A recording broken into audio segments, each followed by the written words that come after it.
Today we're going to take a look at all the taxes that you need to be aware of when buying or selling a home in the Okanagan, and we're starting now.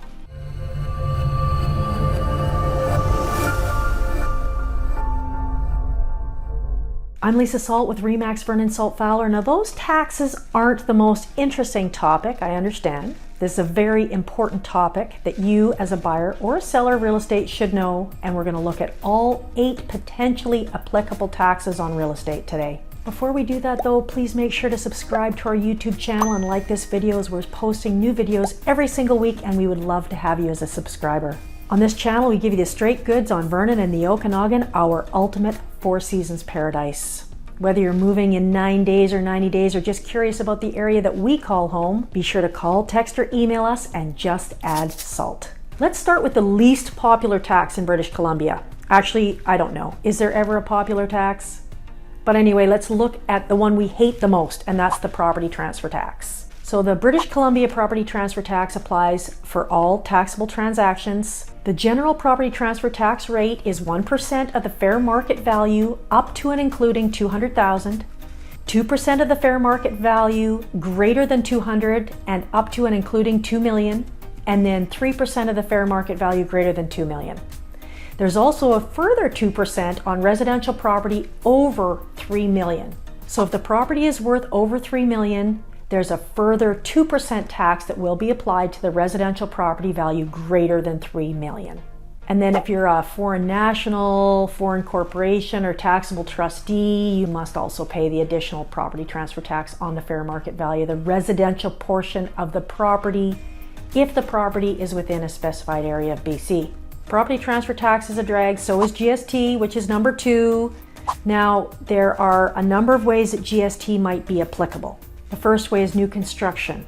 If you buy a brand new house, now I say a new house, but it could be a new anything. It could be a condo, a mobile, etc.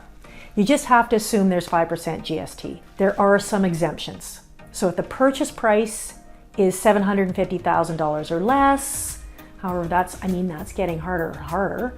Plus there are some other criteria and partial exemptions, but be aware, new stuff, add 5% onto your budget. The second thing is newly developed lots. So same thing, new condo, new house, new mobile, new subdivided lot, you gotta pay GST, 5%.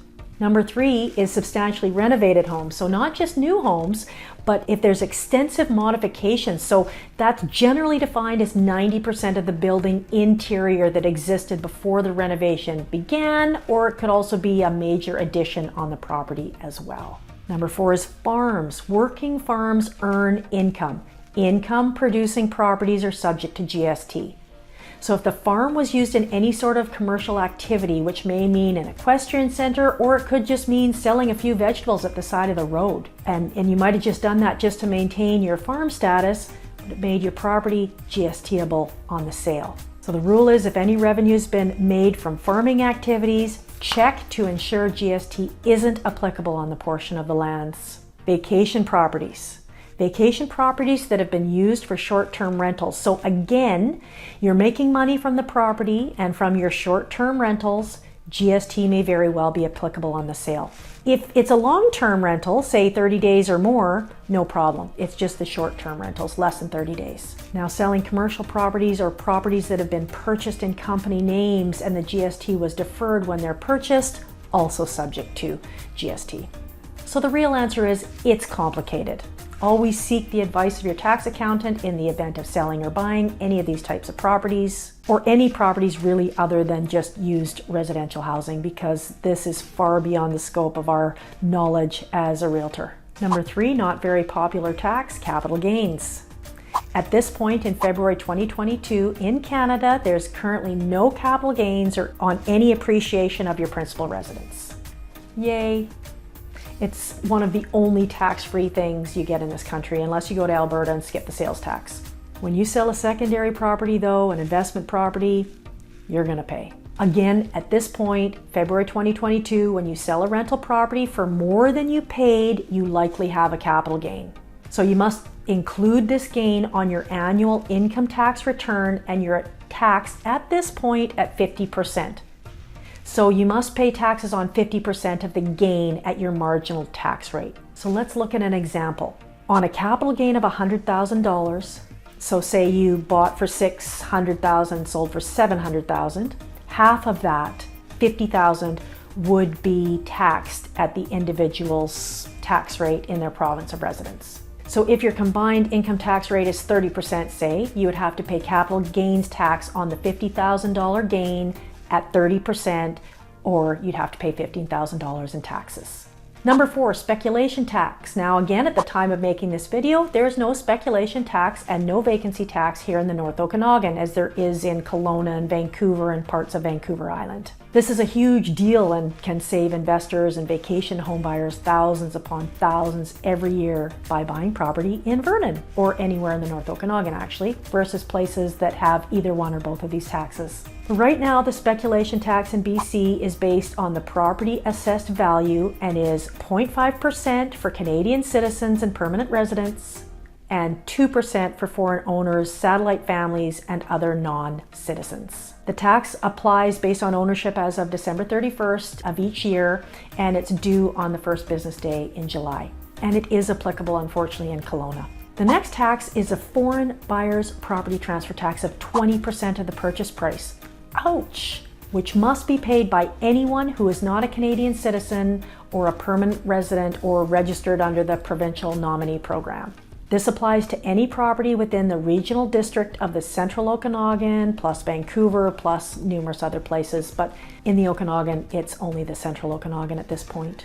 Number 6 is a withholding tax. The other thing as a non-resident that you need to know is when a non-resident disposes of Canadian real estate, the taxpayer must pay a withholding tax of 25% of the sale price of that property, or it could be 50% of the gross sales price of that property if it earned rental income. But anyways, you pay this until a clearance certificate is filed with the government to release your funds. So that's a bit of a drag. Number 7 tax is property tax. Another tax we know that applies to all our real estate is our property taxes. The taxes are due each year on the first working day after July 1st, and they're one of the city of Vernon's biggest revenue sources. Help pay for essential services, police, firefighting, etc. Now in BC, you may qualify for the homeowner's grant as well. And yes, if you will qualify if you've lived in BC and the property is your principal residence. Now, if you buy a vacation property, a second home, and live elsewhere, sadly, you don't qualify. Sorry. If you don't live in BC and it's not your principal residence, you pay full pop for your property taxes bill on an annual basis. Then, the last one is income tax. If you rent out a property and your revenue is greater than your expenses for that property, then you have to pay income tax on that income. Any net income your rental property generates is taxable as ordinary income on your tax return. So for example, if your net rental income is $10,000 for the year, and then you fall into that 30% tax bracket, then you would owe $3,000 in taxes. That's kind of the short version to how that works. But now you can deduct all your expenses first. So say you bring in $20,000 a year. From that $20,000, you can deduct and subtract your mortgage interest, your property taxes, utility costs, house insurance, maintenance, advertising, property management fees, all that stuff. So let's say all that stuff costs $10,000. Well, it's going to be more than that, but let's just say from your $20,000 you made, $10,000 is expenses, you'd pay your 30% tax on the $10,000 difference, and that's your $3,000. Now, I guess the only bright side of all this is at least here in the Okanagan, we don't have a vacancy tax like they do in Vancouver. So I guess we have to be grateful for that. To find out more about these taxes, have a look at the links below, and also be sure to contact us directly to discuss other costs when purchasing a home in Vernon or anywhere in the Okanagan. We're happy to help anytime.